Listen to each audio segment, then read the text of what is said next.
કઈ બેચમાં સફળતામાં હતા? સફળતા બેચ. ચલો આજે મહેસાણાથી નીલપાબેન આવ્યા છે અને આપણી સફળતા બેચના સ્ટુડન્ટ છે.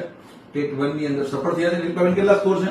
મારે 94 છે. 94 નો સ્કોર છે અને ઝડપથી મોટી ભરતી આવે. નીલપાબેન શ્રેષ્ઠ શિક્ષિકા બને અને મહેસાણા જિલ્લામાં તે શિક્ષક તરીકે ખૂબ જ સારું કામ કરે એવી નીલપાબેનને ખૂબ ખૂબ શુભેચ્છાઓ. આ એમને જ્ઞાન લાઈવનું શિલ્ડ અને એક મેડલ આપીએ છીએ જ્ઞાન લાઈવના સ્કોલર.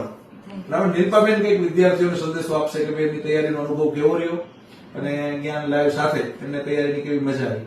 જ્ઞાન લાઈવમાં તમે જોડાણા એક તો તમારું એક નસીબ જ કહેવાય કે તમે પાસ થવાના છો તો તમને જ્ઞાન લાઈવ પ્લેટફોર્મ મળ્યું છે. એ તો ફાઇનલ જ છે. જ્ઞાન લાઈવમાં ચેતન સર હશે એ તો તમારી જીત તો નક્કી જ છે. બસ તમે વિશ્વાસ રાખો ને 360 મહેનત કરો તો તમે જરૂરથી પાસ થઈ જશો અને સારા ટોપર બનશો. બસ થેન્ક યુ સર. એટલે જ કહેવાય છે ઘરે બેઠા શિક્ષક બનવાનું સરનામું એટલે જ્ઞાન લાઈવ. All the best.